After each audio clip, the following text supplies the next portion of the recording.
Las palabras de Carmen resonaron en mis oídos como un eco amargo mientras ajustaba la toga negra frente al espejo del baño de la Universidad Complutense de Madrid. El edificio histórico de la Facultad de Derecho se alzaba majestuoso bajo el cielo gris de mayo, pero en ese momento, todo lo que podía sentir era el peso de esas 4 palabras que habían caído como una losa sobre mi pecho. Mi sueño es llegar a 1000 inscritos, pero más que un número, quiero construir una comunidad que valore la dignidad y las historias que muchas veces quedan en silencio. Si tú también crees en el poder de la verdad y la esperanza, únete a Dignidad Silenciosa.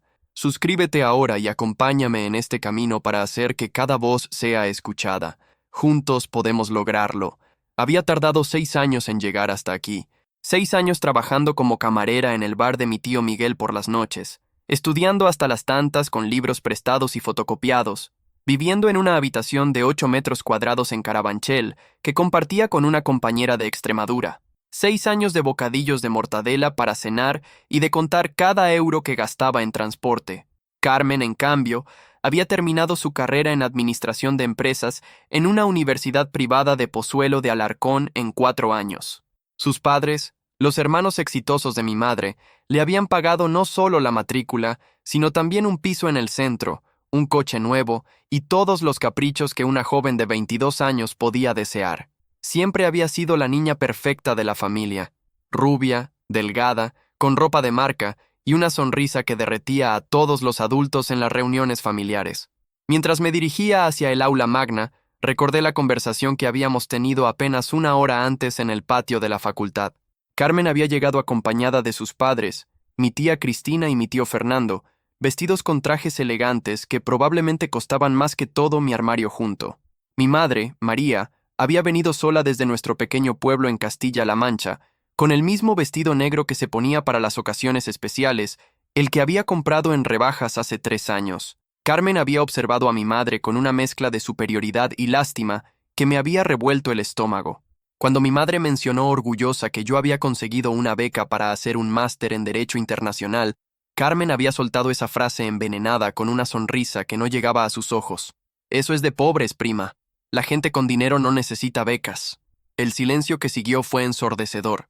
Mi madre había bajado la mirada, y yo había sentido una mezcla de rabia y vergüenza que me había dejado sin palabras.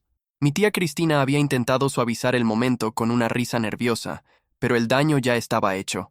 Ahora, mientras caminaba por los pasillos centenarios de la universidad, podía escuchar el murmullo de las familias congregándose en el aula magna. El aroma a madera vieja y a libros se mezclaba con el perfume de los invitados, creando una atmósfera solemne que contrastaba con la tormenta que rugía en mi interior. El decano, el profesor Rodríguez Acosta, un hombre mayor con barba canosa y ojos bondadosos, me esperaba en la antesala. Había sido él quien me había propuesto para ser la oradora de la promoción, un honor que se otorgaba al estudiante con el mejor expediente académico. «Elena, querida, estás un poco pálida.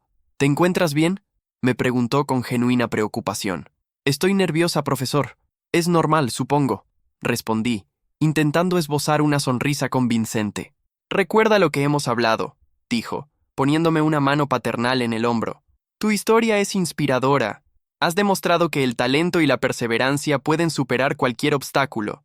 Los jóvenes necesitan escuchar voces como la tuya». Asentí, aunque por dentro seguía sintiendo el eco de las palabras de Carmen. ¿Realmente era inspiradora mi historia? ¿O simplemente era la típica narrativa de la pobre que se esfuerza, que tanto les gustaba a los medios y a las ceremonias oficiales? Cuando sonaron las campanadas que indicaban el inicio del acto, seguí al decano hacia el aula magna. La sala estaba abarrotada de estudiantes togados, familias emocionadas y profesores con sus mejores galas académicas. Las vidrieras góticas filtraban la luz grisácea de la tarde madrileña, creando un ambiente casi místico. Busqué entre el público y encontré a mi madre en la quinta fila, sola, con las manos entrelazadas sobre el regazo y una sonrisa orgullosa que me partió el corazón. A su lado, habían dejado un asiento vacío. Mi padre había muerto cuando yo tenía 14 años, víctima de un cáncer que se llevó también nuestros pocos ahorros. Desde entonces, mi madre había trabajado como limpiadora en 3 casas diferentes para poder mantenerme estudiando. Unas filas más atrás, pude ver a Carmen con sus padres. Ella llevaba un vestido azul marino que probablemente costaba más que el sueldo mensual de mi madre, y lucía esa sonrisa perfecta que había perfeccionado durante años de clases de ballet, piano y equitación. Sus padres la flanqueaban como dos torres de superioridad, mirando a su alrededor con esa expresión de quienes están acostumbrados a ser los más exitosos en cualquier habitación. El decano comenzó la ceremonia con las palabras de rigor, hablando de tradición, excelencia y futuro. Yo apenas prestaba atención, ocupada en calmar los nervios que me atenazaban el estómago. Cuando llegó el momento de presentarme, sentí que las piernas me temblaban. Es un honor presentarles a la oradora de esta promoción, dijo el decano con voz solemne. Elena Martínez García no solo ha obtenido la mejor nota media de su promoción, sino que ha demostrado una determinación y una capacidad de superación extraordinarias. Su tesis sobre derechos humanos en contextos de pobreza ha sido calificada como excepcional por el tribunal y ya ha recibido ofertas de prestigiosas universidades europeas para continuar su formación académica.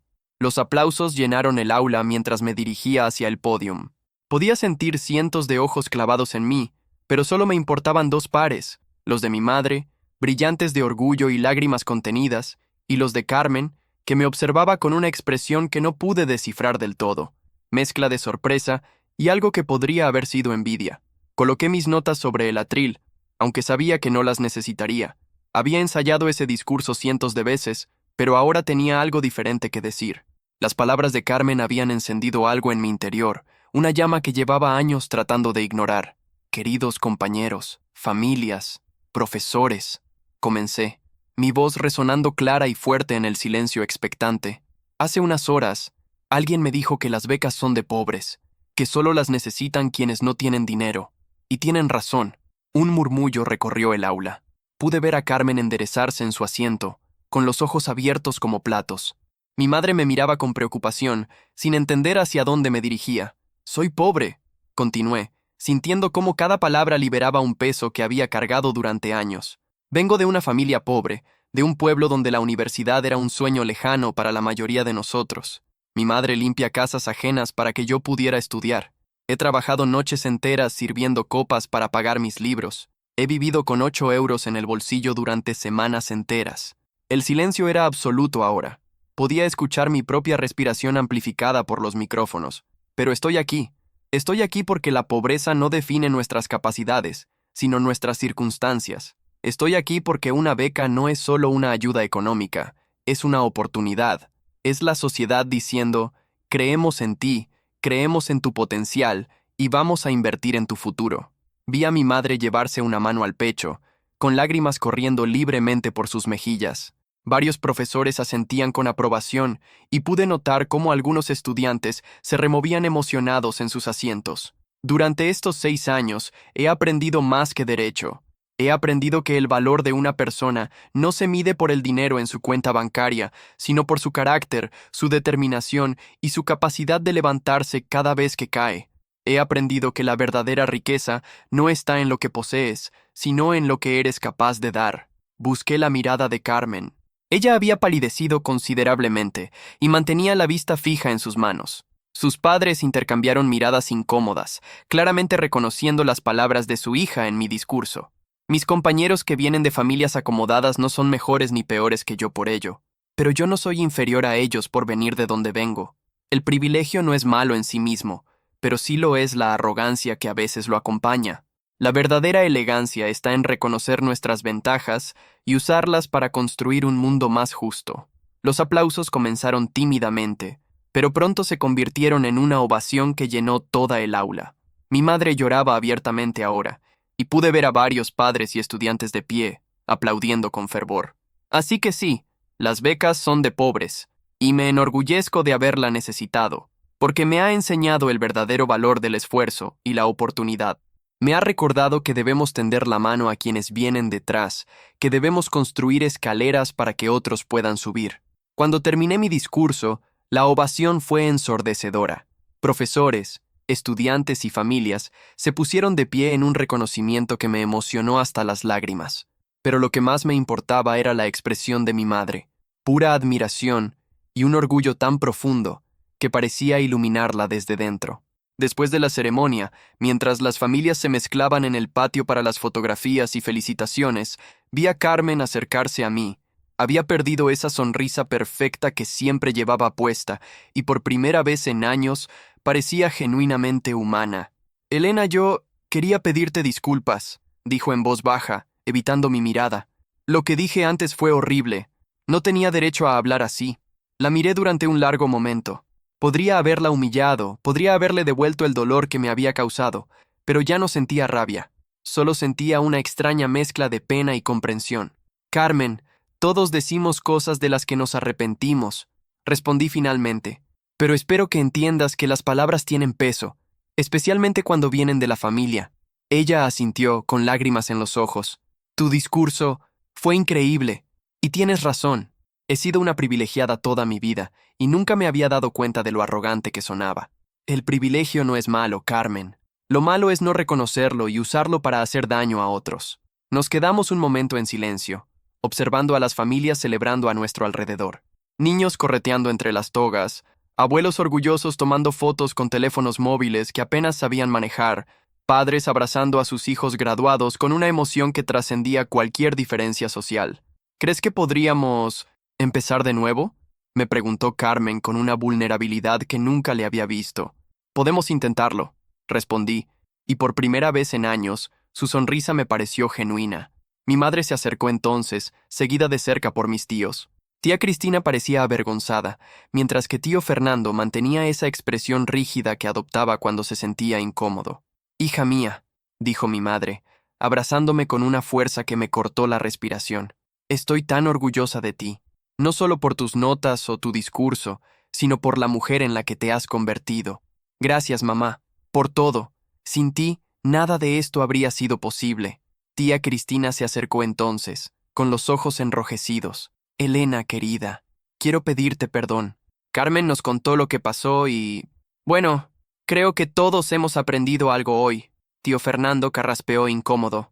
«Tu discurso fue muy elocuente, Elena, y tienes razón en muchas cosas. No era la disculpa más efusiva del mundo, pero viniendo de él, era significativa. Carmen había heredado su arrogancia de algún lugar, después de todo». Los días siguientes fueron un torbellino de entrevistas con medios locales, llamadas de universidades europeas interesadas en mi perfil académico y preparativos para mi nueva vida. El discurso había tenido más repercusión de la que había imaginado. Varios periódicos nacionales lo habían recogido y había recibido cientos de mensajes de apoyo de estudiantes de toda España. Pero lo que más me marcó fue una carta que llegó a casa 2 semanas después. Era de una chica de 17 años de un pueblo de Andalucía, hija de una familia de temporeros, que me escribía para contarme que mi discurso la había inspirado a solicitar una beca para estudiar medicina. Siempre pensé que la universidad no era para gente como yo. Escribía con una caligrafía cuidadosa. Pero después de escuchar sus palabras, me di cuenta de que tal vez eso es exactamente por lo que debería intentarlo. Quiero ser médica para ayudar a familias como la mía, que no siempre pueden permitirse la sanidad privada. Esa carta me confirmó algo que había empezado a entender durante la ceremonia de graduación. Mi historia no era solo mía. Era la historia de miles de jóvenes españoles que luchaban contra las circunstancias, que trabajaban el doble para conseguir la mitad, que soñaban con un futuro mejor a pesar de todos los obstáculos. 3 meses después, cuando ya estaba instalada en mi nuevo apartamento en Bruselas, comenzando mi máster en Derecho Internacional Europeo, recibí una llamada inesperada. Era Carmen. «Elena, espero que no te moleste que te llame», dijo con una voz que sonaba diferente, más madura. «Quería contarte algo». «Claro, dime». «He empezado a hacer voluntariado en una ONG que ayuda a estudiantes de familias con pocos recursos a prepararse para la universidad. Y, bueno, he estado pensando mucho en lo que dijiste aquel día». Me quedé en silencio, sorprendida por el rumbo de la conversación. «Creo que tenías razón sobre el privilegio», continuó.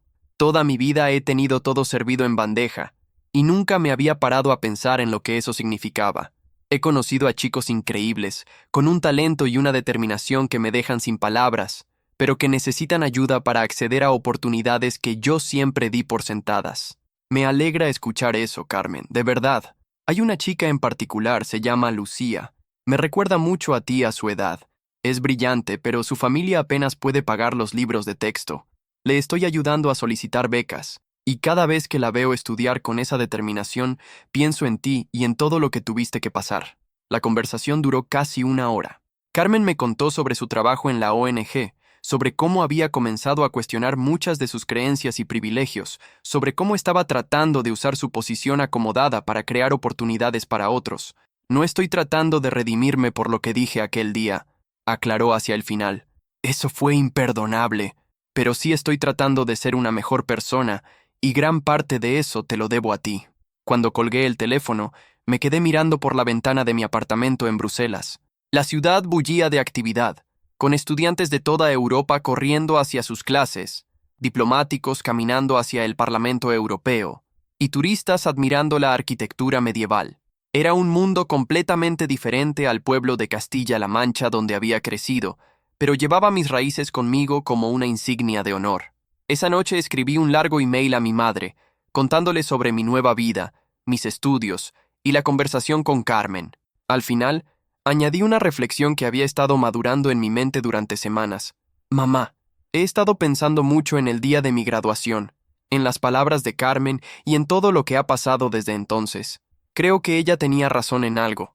Las becas sí son de pobres, pero no en el sentido despectivo que ella quería darle. Son de pobres porque reconocen que la pobreza existe, que es una realidad que afecta a millones de familias, y que eso no significa que esas familias tengan menos talento o menos sueños. Las becas son de pobres porque entienden que una sociedad justa no puede permitir que el lugar donde naces determine completamente tu futuro. Son de pobres porque reconocen que hay diamantes en bruto en todos los rincones del país, esperando la oportunidad de brillar. Y yo me enorgullezco de haber sido una beneficiaria de esa filosofía.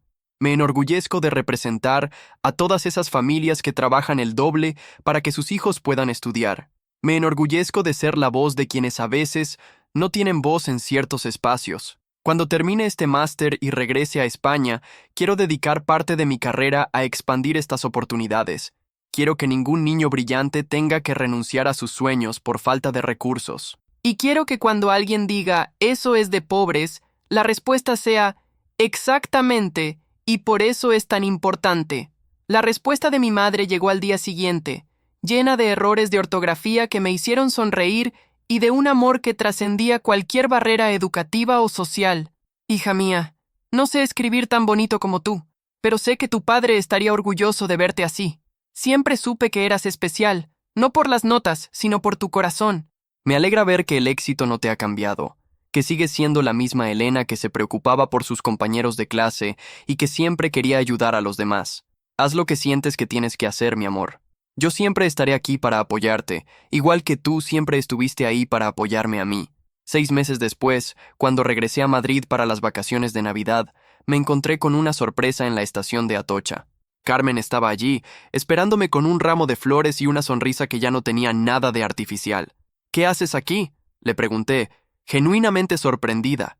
Quería ser la primera en darte la bienvenida a casa, respondió, abrazándome con una calidez que no recordaba haber sentido de ella antes. Y quería contarte que Lucía, la chica de la que te hablé, consiguió la beca. Va a estudiar ingeniería en la Politécnica. Carmen, eso es maravilloso. Dice que quiere conocerte. Le he hablado mucho de ti, de tu historia. Para ella eres como una heroína. Mientras caminábamos por la estación, esquivando turistas cargados de maletas y madrileños apurados por llegar a casa, Carmen me contó sobre todos los cambios en su vida. Había dejado su trabajo en la empresa de su padre para dedicarse completamente a la ONG. Sus padres no lo habían entendido al principio, pero gradualmente habían comenzado a apoyarla, incluso contribuyendo económicamente a la organización. ¿Sabes qué es lo más irónico de todo?, me dijo mientras esperábamos el tren que me llevaría de vuelta a mi pueblo. Nunca había sido tan feliz como ahora. Toda mi vida pensé que la felicidad venía del dinero, de tener más que otros, de estar por encima, pero resulta que viene de hacer algo significativo, de ayudar a otros a subir, en lugar de pisotearlos para mantenerte arriba. La miré con una mezcla de admiración y asombro. La Carmen superficial y arrogante de hace un año había dado paso a una mujer reflexiva y comprometida que irradiaba una satisfacción genuina. Me alegra verte así, le dije sinceramente. Creo que esta versión de ti es mucho más interesante que la anterior. Ella se rió, una risa limpia y sin pretensiones. A mí también me gusta más esta versión, aunque a veces echo de menos lo fácil que era todo antes, cuando no tenía que pensar en las consecuencias de mis acciones o en cómo mis palabras podían afectar a otros. Esa es la diferencia entre ser adulto y ser simplemente mayor, reflexioné. Los niños pueden permitirse la inconsciencia, los adultos tienen la responsabilidad de ser conscientes. El tren llegó, y mientras me subía con mi equipaje, Carmen me gritó desde el andén. Elena, gracias, por todo, por ser valiente ese día, por decir la verdad, por no odiarme cuando tenías todo el derecho a hacerlo. Le devolví el gesto con la mano mientras el tren se ponía en marcha. A través de la ventanilla, vi cómo Madrid se alejaba gradualmente, dando paso a los paisajes rurales de Castilla-La Mancha que tanto había echado de menos. Cuando llegué a mi pueblo, mi madre me esperaba en la pequeña estación con los ojos brillantes de emoción. El pueblo no había cambiado mucho. Las mismas calles estrechas, las mismas casas de piedra, el mismo ritmo pausado que contrastaba tan dramáticamente con la vorágine de Bruselas. Pero yo había cambiado. Y no solo por la educación o las experiencias internacionales, sino por algo más profundo. Había encontrado mi lugar en el mundo, mi propósito, mi voz. Esa noche, cenando en la pequeña cocina donde había estudiado durante tantos años, mi madre me preguntó sobre mis planes futuros. ¿Vas a quedarte en Bruselas después del máster?, me preguntó, aunque pude detectar una nota de esperanza en su voz que sugería que preferiría que regresara. No, mamá, voy a volver.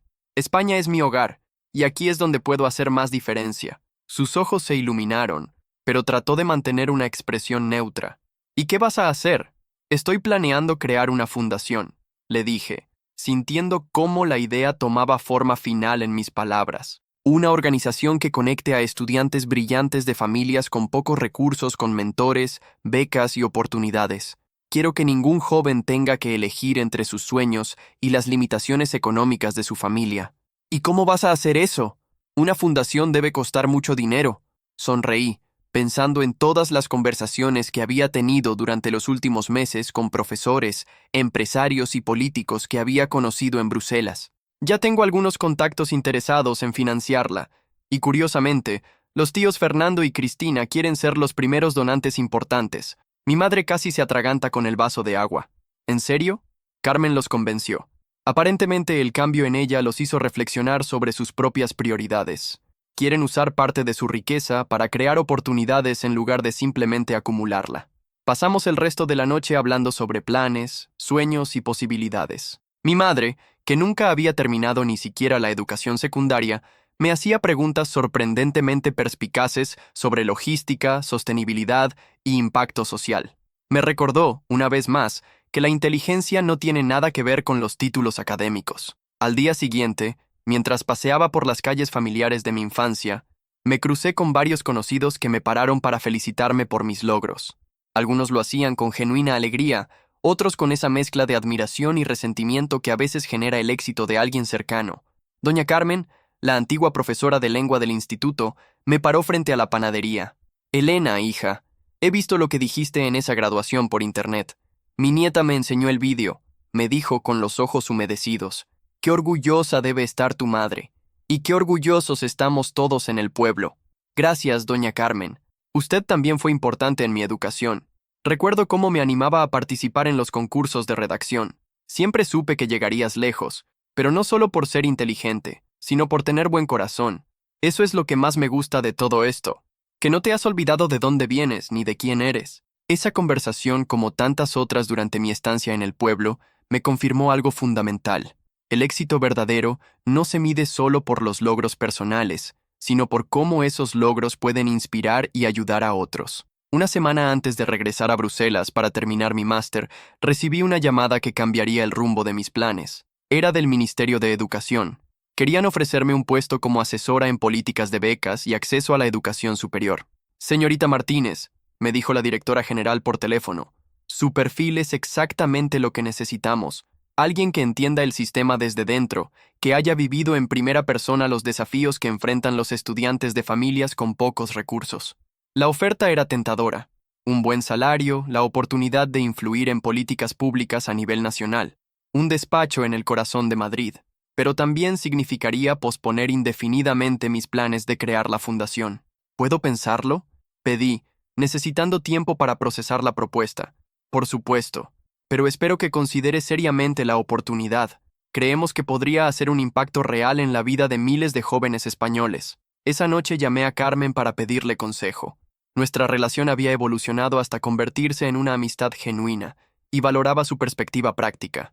Es una decisión difícil, admitió después de escuchar mis dudas. Por un lado, trabajar en el ministerio te daría una plataforma enorme para crear cambios. Por otro lado, una fundación te daría más libertad para innovar y experimentar. ¿Qué harías tú? Hace un año te habría dicho que tomaras el trabajo del gobierno. Más prestigio, más seguridad, más estatus. Pero ahora creo que deberías preguntarte dónde puedes hacer más bien, no dónde puedes estar más cómoda. Su respuesta me hizo sonreír. La Carmen de antes nunca habría distinguido entre éxito personal y impacto social. Creo que ya sé cuál es mi respuesta, le dije. ¿Cuál? Voy a proponer una tercera opción. Al día siguiente llamé de vuelta al ministerio con una contrapropuesta que había estado madurando en mi mente durante toda la noche. ¿Y si en lugar de contratarme como asesora, colaboráramos en un proyecto piloto? Propuse. Yo crearía la fundación, pero trabajaríamos en estrecha colaboración con el ministerio para desarrollar nuevos modelos de apoyo a estudiantes. Podríamos probar enfoques innovadores a pequeña escala antes de implementarlos a nivel nacional. Hubo un silencio al otro lado de la línea, seguido de una conversación animada que pude escuchar de fondo. Finalmente, la directora general volvió al teléfono. Es una propuesta interesante, poco convencional, pero interesante. Déjame consultarlo con el ministro y te llamo en unos días. Una semana después tenía la confirmación. El Ministerio de Educación estaría dispuesto a financiar parcialmente mi fundación como parte de un programa experimental de nuevos modelos de acceso a la educación superior. Cuando regresé a Bruselas para mi último semestre, llevaba conmigo no solo la ilusión de un futuro claro, sino también la satisfacción de haber encontrado una manera de combinar mis principios con las oportunidades que se me presentaban. Mi tesis de fin de máster fue sobre modelos innovadores de democratización del acceso a la educación superior en Europa, un trabajo que me permitió investigar experiencias exitosas en diferentes países que podría aplicar en España. El día de mi segunda graduación, esta vez en Bruselas, mi madre volvió a estar presente, aunque esta vez no estaba sola. Carmen había insistido en acompañarla, pagando el viaje como una forma de apoyar tanto a mi madre como a mí. Quería estar aquí para verte triunfar otra vez, me dijo Carmen cuando las encontré en el aeropuerto de Bruselas. Y quería que tu madre no tuviera que venir sola esta vez. La ceremonia en la Universidad Libre de Bruselas fue más íntima que la de Madrid, pero no menos emotiva. Cuando recibí mi diploma de máster, pude ver a mi madre y a Carmen aplaudiendo desde las gradas, dos mujeres que representaban mundos tan diferentes, pero que ahora compartían algo más profundo. La certeza de que los sueños, con trabajo y apoyo, pueden hacerse realidad. Después de la ceremonia, mientras caminábamos por las calles adoquinadas del centro histórico de Bruselas, Carmen me hizo una pregunta que me pilló desprevenida. Elena, ¿alguna vez me has perdonado realmente por lo que dije aquel día? Me detuve junto a una fuente medieval, observando cómo los turistas fotografiaban los edificios góticos que rodeaban la Grand Place. La pregunta merece una respuesta honesta. Carmen, creo que el perdón no es algo que se otorga de una vez para siempre, reflexioné. Es algo que construyes día a día, con acciones que demuestran que has cambiado realmente. Y tú lo has hecho. No solo me has pedido perdón, sino que has cambiado tu forma de vivir. Ella asintió con lágrimas en los ojos. A veces pienso en la persona que era hace 2 años y me da vergüenza. Pero también me alegra saber que la gente puede cambiar, que no estamos condenados a ser siempre la peor versión de nosotros mismos. Todos tenemos la capacidad de evolucionar, acordé. Lo importante es estar dispuestos a hacer el trabajo interno que requiere. Mi madre, que había estado observando nuestro intercambio en silencio, se acercó y tomó las manos de ambas. Chicas, me hace muy feliz ver cómo habéis crecido las dos. Elena, tú siempre fuiste especial, pero ahora también eres sabia. Y Carmen, el cambio que has hecho te honra. Vuestra amistad me da esperanza en que las personas pueden superar sus diferencias y construir algo hermoso juntas. Esa noche cenamos en un pequeño restaurante belga, intercambiando anécdotas y planes futuros. Carmen me contó que había decidido estudiar un máster en gestión de ONGs, mientras que mi madre, tímidamente, nos confesó que había empezado a tomar clases de alfabetización para adultos en el centro cultural de nuestro pueblo. Quiero poder leer tus artículos sin que nadie tenga que ayudarme, me dijo, sonrojándose ligeramente. Y quiero escribirte cartas que no estén llenas de faltas de ortografía. La abracé con fuerza, emocionada por su determinación de seguir creciendo a los 53 años.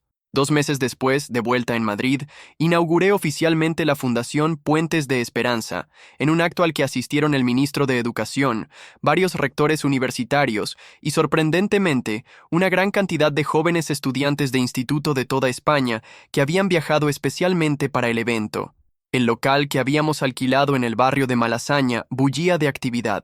Había stands informativos sobre diferentes programas de becas, mentores voluntarios que se presentaban a futuros beneficiarios y una energía palpable de esperanza y oportunidad. Carmen había coordinado gran parte de la logística del evento, demostrando una eficiencia y una dedicación que me impresionaron. Había dejado atrás completamente su vida de privilegios ociosos para convertirse en una gestora social competente y apasionada. Señoras y señores, comencé mi discurso de inauguración. Hace 3 años, alguien me dijo que las becas eran de pobres, como si fuera algo de lo que avergonzarse. Hoy estamos aquí para proclamar exactamente lo contrario. Las becas son la prueba de que una sociedad se preocupa por todos sus miembros, no solo por los que nacieron con ventajas. El aplauso fue cálido, pero lo que más me emocionó fue ver las caras de los jóvenes estudiantes en la audiencia. Sus expresiones reflejaban esperanza, determinación y, sobre todo, la certeza de que alguien creía en ellos. Esta fundación nace con un objetivo simple pero ambicioso: que ningún joven brillante tenga que renunciar a sus sueños por circunstancias económicas, pero también nace con una premisa más profunda: que todos tenemos la responsabilidad de tender puentes para que otros puedan cruzar. Durante las semanas siguientes, la fundación recibió cientos de solicitudes de jóvenes de toda España. Cada historia era única, pero todas compartían elementos comunes: familias que se sacrificaban por la educación de sus hijos, jóvenes que trabajaban para costearse los estudios, sueños grandes enfrentados a realidades económicas difíciles. Una de las solicitudes que más me marcó fue la de Alejandro, un joven de 18 años de un pueblo minero de Asturias. Su padre había muerto en un accidente laboral, y su madre trabajaba como cajera en un supermercado para mantener a 3 hijos. Alejandro había terminado el bachillerato con notas excelentes y soñaba con estudiar medicina, pero las perspectivas económicas hacían que el sueño pareciera imposible. Mi madre dice que debería buscar trabajo en la mina, como hizo mi padre. Escribía en su carta de motivación: pero yo quiero ser médico para que familias como la mía tengan mejor atención sanitaria en nuestro pueblo. Sé que suena ambicioso, pero creo que con la oportunidad correcta podría lograrlo. Decidí que Alejandro sería nuestro primer beneficiario. No solo le conseguimos una beca completa para estudiar medicina en la Universidad de Oviedo, sino que también le asignamos a Carmen como mentora personal. ¿Estás segura de que puedo hacer esto?, me preguntó Carmen cuando le propuse la mentoría. No sé nada de medicina, y mi experiencia vital es tan diferente a la de este chico. Exactamente por eso eres perfecta para él, le expliqué. Tú puedes enseñarle a navegar en mundos que le resultan ajenos, a sentirse cómodo en ambientes que no conoce, y él puede enseñarte sobre determinación y sacrificio. Será un intercambio enriquecedor para ambos. La relación entre Carmen y Alejandro se convirtió en uno de los ejemplos más hermosos de cómo las diferencias de clase pueden transformarse en oportunidades de aprendizaje mutuo. Carmen le enseñaba protocolo social, le compraba ropa apropiada para entrevistas y le abría puertas en círculos médicos madrileños. Alejandro, por su parte, le recordaba constantemente el valor del esfuerzo y la humildad. Señorita Carmen, me contó que le había dicho a Alejandro después de su primera reunión: usted es muy diferente a como pensé que sería una mujer rica. Es normal. La anécdota nos hizo reír a ambas, pero también subrayó algo importante. Los estereotipos funcionan en ambas direcciones, y el contacto humano genuino es la mejor forma de derribarlos. Un año después de la inauguración de la fundación, organizamos nuestro primer evento de graduación para beneficiarios que habían completado exitosamente su primer año universitario. El acto se celebró en el mismo aula magna de la Universidad Complutense, donde había pronunciado mi discurso 3 años atrás, cerrando así un círculo emocional. Alejandro fue uno de los oradores de la ceremonia. Había crecido no solo intelectualmente, sino también en confianza durante su primer año de medicina. Su discurso fue directo y poderoso. Hace un año pensé que mi lugar estaba en las minas de Asturias, siguiendo el camino que las circunstancias parecían haber trazado para mí. Hoy estoy aquí, estudiando medicina, gracias a personas que creyeron que merecía una oportunidad diferente. Pero lo más importante que he aprendido este año no está en los libros de medicina, es que todos tenemos la responsabilidad de ayudar a otros a encontrar su camino. Cuando terminó su discurso, pude ver a Carmen llorando de orgullo en primera fila. En 18 meses, había pasado de ser una joven superficial y privilegiada a convertirse en una mentora comprometida que había encontrado su propósito en la vida ayudando a otros. Después del evento, mientras recogíamos el aula, Alejandro se acercó a mí con una expresión seria. Elena, hay algo que quiero decirte. Llevo tiempo pensando en esto, y creo que es importante que lo sepas. Dime, Alejandro, cuando empecé a beneficiarme de la fundación, pensé que ustedes eran como benefactores ricos que ayudaban a los pobres por lástima o para sentirse mejor consigo mismos. Pero después de conocer tu historia, y especialmente después de trabajar con Carmen, me di cuenta de algo diferente. Hizo una pausa, buscando las palabras correctas. Ustedes entienden que esto no es caridad, es justicia, es darle a cada persona la oportunidad de desarrollar su potencial, y eso hace toda la diferencia del mundo. Sus palabras me llegaron profundamente porque capturaban exactamente la filosofía que habíamos intentado construir en la fundación. No se trataba de salvar a nadie, sino de crear oportunidades equitativas. Esa noche, camino a casa, recibí una llamada de mi madre. Era inusual que me llamara tan tarde, así que contesté preocupada. Hija, estaba viendo las noticias y han salido imágenes del evento de hoy, me dijo con voz emocionada.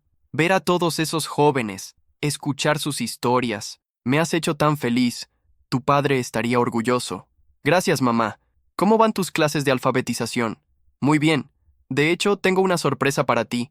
He estado escribiendo algo, una carta muy especial. ¿Una carta? ¿Para quién? Para ti. Para decirte todo lo que siento y que nunca he sabido expresar bien. Pero esta vez va a estar bien escrita, sin faltas, para que se entienda todo perfectamente. Me emocioné tanto que tuve que parar el coche. Mi madre, que había trabajado desde los 14 años y nunca había tenido la oportunidad de estudiar, estaba aprendiendo a leer y escribir a los 54 años para poder comunicarse mejor conmigo. Mamá, eres increíble. No puedo esperar a leer esa carta. Tardará un poco porque quiero que quede perfecta, pero mientras tanto quiero que sepas que todo lo que has conseguido, todos estos jóvenes a los que estás ayudando, son la prueba de que valió la pena cada sacrificio que hicimos. Cuando llegué a casa esa noche, me senté en mi pequeño balcón con vista a los tejados de Madrid y reflexioné sobre el camino recorrido. Desde aquella graduación donde Carmen había pronunciado sus palabras hirientes hasta esta noche, habían pasado casi 4 años. Años de crecimiento, de aprendizaje, de construcción de puentes donde antes había muros. La fundación ya había ayudado a más de 200 estudiantes y habíamos establecido partnerships con universidades de toda España. Carmen se había convertido en la directora operativa, demostrando una capacidad de gestión que nadie habría predicho en sus días de privilegio ocioso. Y yo había encontrado mi vocación, no solo como abogada, sino como constructora de oportunidades. Pero quizás lo más significativo era cómo nuestra historia había resonado más allá de nuestras vidas personales. Varios medios habían cubierto la evolución de nuestra relación, presentándola como un ejemplo de cómo las diferencias sociales pueden superarse con comprensión mutua y trabajo compartido. Un articulista del País había escrito: la historia de Elena y Carmen nos recuerda que los prejuicios de clase funcionan en ambas direcciones, pero también que el contacto humano genuino puede disolverlos. Su fundación no solo está cambiando vidas individuales, sino que está demostrando que una sociedad más equitativa es posible cuando las personas están dispuestas a tender puentes en lugar de construir muros. 6 meses después, recibí una invitación que jamás habría imaginado. El presidente del gobierno quería reunirse conmigo para discutir la posibilidad de expandir el modelo de nuestra fundación a nivel nacional. Señorita Martínez, me dijo durante la reunión en la Moncloa, su trabajo ha demostrado que existen formas innovadoras y efectivas de democratizar el acceso a la educación superior. Nos gustaría explorar cómo podríamos implementar su modelo como parte de nuestras políticas públicas. Era una oportunidad extraordinaria, pero también venía con desafíos importantes. Escalar nuestro modelo personal y cercano a nivel nacional requeriría cambios significativos en estructura y filosofía. Presidente, respondí, estoy honrada por su interés, pero mi condición es que cualquier expansión mantenga los principios fundamentales de nuestro trabajo: cercanía personal, apoyo integral y respeto por la dignidad de cada beneficiario. No queremos crear una burocracia que deshumanice el proceso. Las negociaciones duraron meses, pero finalmente llegamos a un acuerdo. El gobierno crearía un programa nacional basado en nuestro modelo, financiado parcialmente con fondos públicos y parcialmente con aportaciones privadas. Nuestra fundación mantendría su autonomía, pero trabajaría como coordinadora regional del programa. El día del anuncio oficial, Carmen y yo estábamos en el Congreso de los Diputados cuando el presidente presentó la nueva política educativa. Ver cómo nuestras ideas, nacidas de una experiencia personal dolorosa, se convertían en política pública, fue emocionante y abrumador a la vez. ¿Puedes creer que todo esto empezó con mi comentario horrible en tu graduación?, me susurró Carmen durante el evento. A veces las cosas más dolorosas pueden convertirse en las más transformadoras, le respondí. Tu comentario me dolió, pero también me obligó a encontrar mi voz. Y mi arrogancia me obligó a encontrar mi corazón, añadió ella sonriendo. Esa noche, de vuelta en Madrid, organizamos una pequeña celebración en la oficina de la fundación.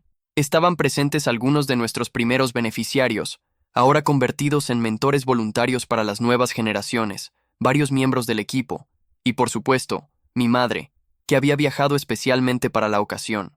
Alejandro, que ya estaba en su tercer año de medicina y había comenzado a trabajar como tutor de estudiantes de primer año, pronunció un brindis que resumió perfectamente el espíritu de lo que habíamos construido.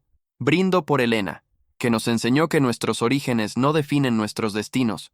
Brindo por Carmen, que nos demostró que las personas pueden cambiar radicalmente cuando encuentran su propósito. Y brindo por todos nosotros, que hemos aprendido que la verdadera riqueza no está en lo que tienes, sino en lo que puedes dar a otros. Los aplausos llenaron la pequeña oficina, pero lo que más me emocionó fue ver la expresión de mi madre.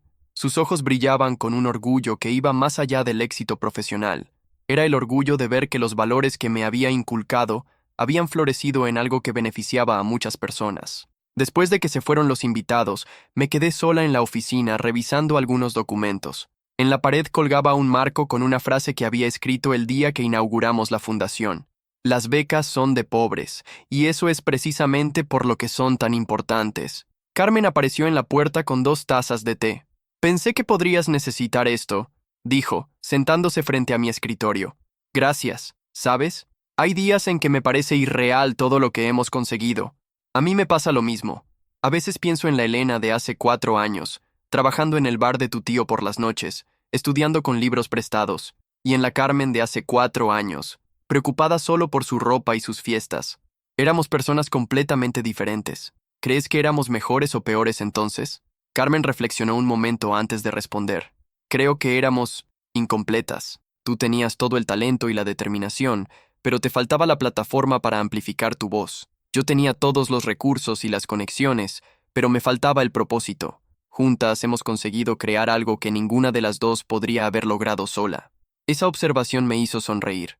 Era cierta, pero también reflejaba algo más profundo sobre cómo las diferencias, en lugar de dividirnos, pueden complementarnos cuando las abordamos con respeto mutuo y objetivos compartidos. Al día siguiente, mientras revisaba las aplicaciones para la nueva expansión del programa, encontré una carta que me llamó especialmente la atención. Era de una joven de 16 años llamada Sofía, de un pueblo rural de Extremadura. Estimada Elena, comenzaba la carta con una caligrafía cuidadosa. Mi nombre es Sofía, y soy hija de temporeros. Mis padres no saben leer ni escribir, pero me han apoyado siempre en mis estudios porque dicen que la educación es lo único que nadie te puede quitar. He visto su historia en internet y quiero que sepa que para personas como yo, usted es una inspiración.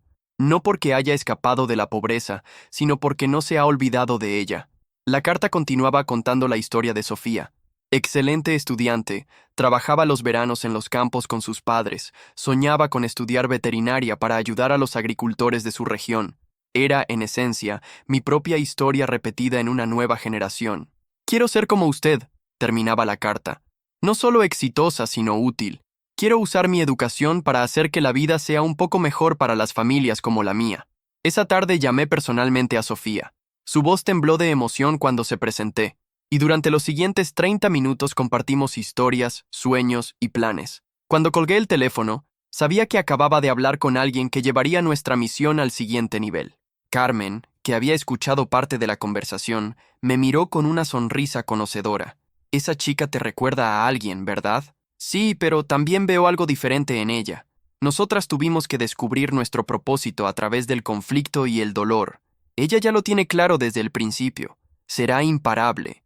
Y tendrá mentoras que la entiendan desde el primer día, añadió Carmen. Es una ventaja que tú no tuviste. Era verdad. Sofía crecería en un mundo donde organizaciones como la nuestra existían, donde las becas no eran vistas como caridad, sino como inversión en el futuro, donde las diferencias de clase eran obstáculos a superar, no destinos inmutables. 6 meses después, en la ceremonia de entrega de becas de la nueva promoción, Sofía subió al escenario como representante de los beneficiarios. Su discurso fue breve pero poderoso. Hace un año mi profesora de instituto me dijo que no me hiciera ilusiones con ir a la universidad, que las chicas como yo no estaban hechas para eso. Hoy estoy aquí a punto de empezar veterinaria, gracias a personas que creyeron que sí estaba hecha para esto. Pero más importante aún, ahora sé que mi profesora se equivocaba no solo conmigo, sino con su forma de ver el mundo. Las chicas como yo no solo estamos hechas para la universidad, estamos hechas para cambiar el mundo. El aplauso fue ensordecedor, pero lo que más me impactó fue ver a mi madre en primera fila, con lágrimas corriendo por sus mejillas y una sonrisa que irradiaba orgullo y esperanza. Había traído consigo la carta que había estado escribiendo durante meses, perfectamente redactada, después de tanto esfuerzo en sus clases de alfabetización. Esa noche, en mi apartamento, leí finalmente la carta de mi madre.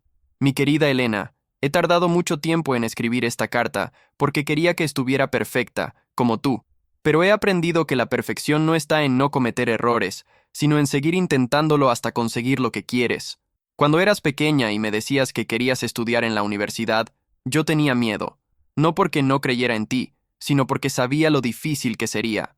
Sabía que tendrías que trabajar el doble que otros niños, que tendríamos que sacrificar muchas cosas, que habría gente que te haría sentir que no pertenecías a ciertos lugares, pero también sabía que eras especial, no por ser más inteligente que otros, sino por tener un corazón grande y una determinación que me recordaba a tu padre.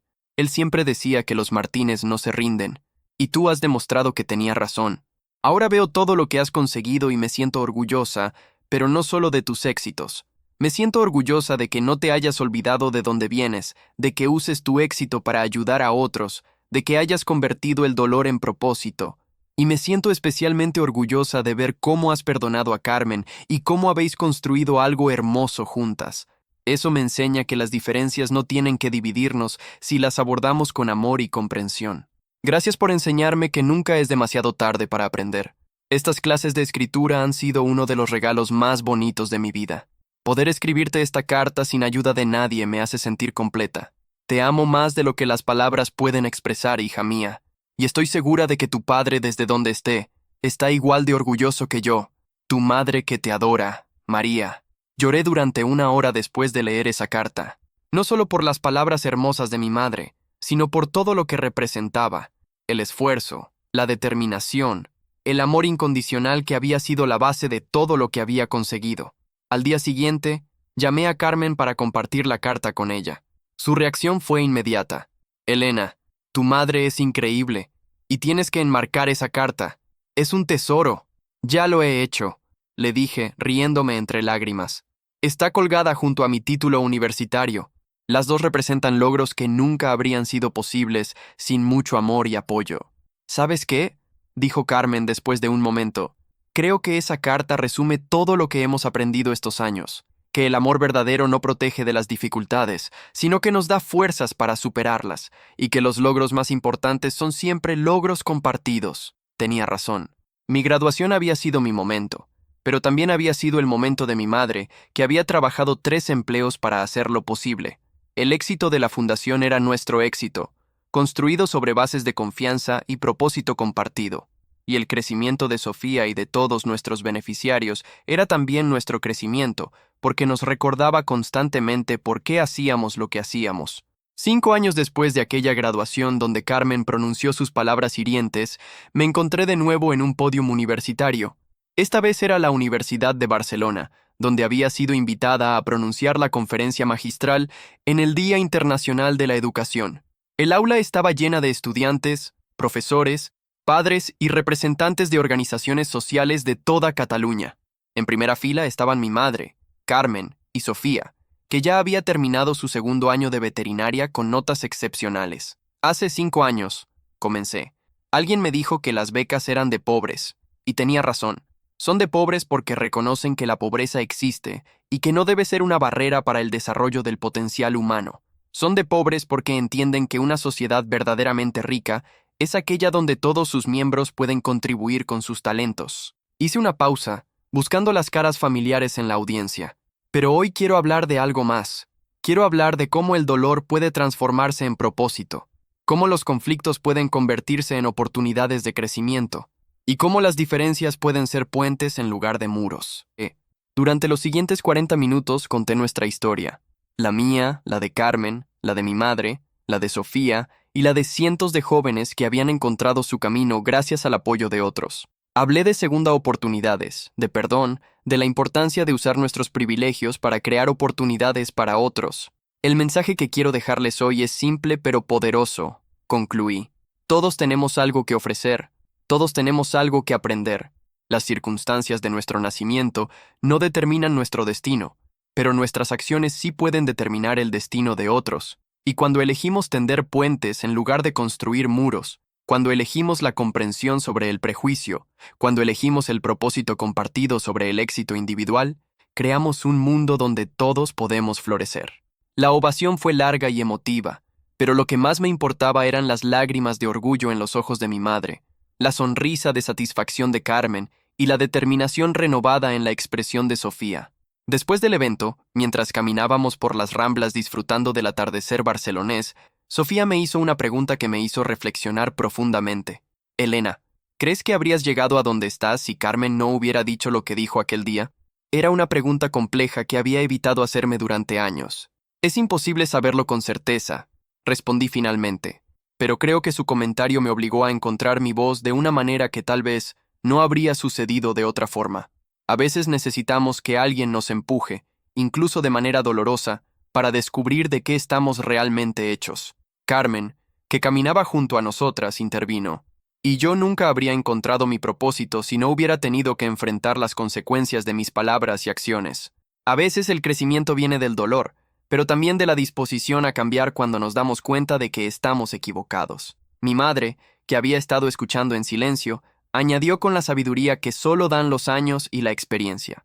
Las mejores lecciones de la vida a menudo vienen disfrazadas de las situaciones más difíciles. Lo importante no es evitar el dolor, sino aprender a convertirlo en algo constructivo. Esa noche, en mi habitación del hotel, escribí en mi diario una reflexión que resumía todo lo que había aprendido durante esos años transformadores. Hoy he entendido que mi historia no es realmente sobre superar la pobreza o conseguir el éxito académico. Es sobre encontrar mi lugar en el mundo y usar ese lugar para hacer una diferencia.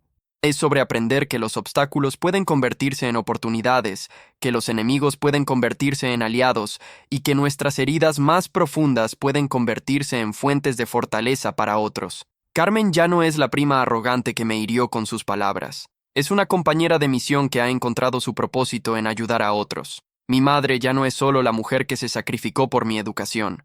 Es una inspiración de determinación y crecimiento continuo. Y yo ya no soy la chica pobre que necesitaba demostrar su valor. Soy una mujer que ha encontrado su voz y la usa para amplificar las voces de otros. Las becas siguen siendo de pobres, y esa sigue siendo exactamente la razón por la que son tan importantes. Porque en una sociedad justa, la pobreza no debe ser una barrera para los sueños. Al cerrar el diario esa noche, sonreí pensando en todo el camino recorrido. Desde aquella graduación dolorosa hasta este momento de plenitud y propósito compartido, habían pasado 5 años que me habían enseñado más sobre la vida, el perdón y el poder transformador del amor y la determinación de lo que habría aprendido en décadas de experiencia académica, y sabía que esta era solo el comienzo. Con Sofía y cientos como ella llevando la antorcha hacia adelante, con Carmen redefiniendo lo que significa usar el privilegio de manera constructiva, y con mi madre demostrando que nunca es demasiado tarde para crecer, el futuro se veía lleno de posibilidades. Las becas seguirían siendo de pobres, y nosotras seguiríamos orgullosas de ello. Únete a Dignidad Silenciosa. Suscríbete ahora y caminemos juntos para que ninguna voz vuelva a ser silenciada. Porque cuando una historia se cuenta con el corazón, puede cambiarlo todo.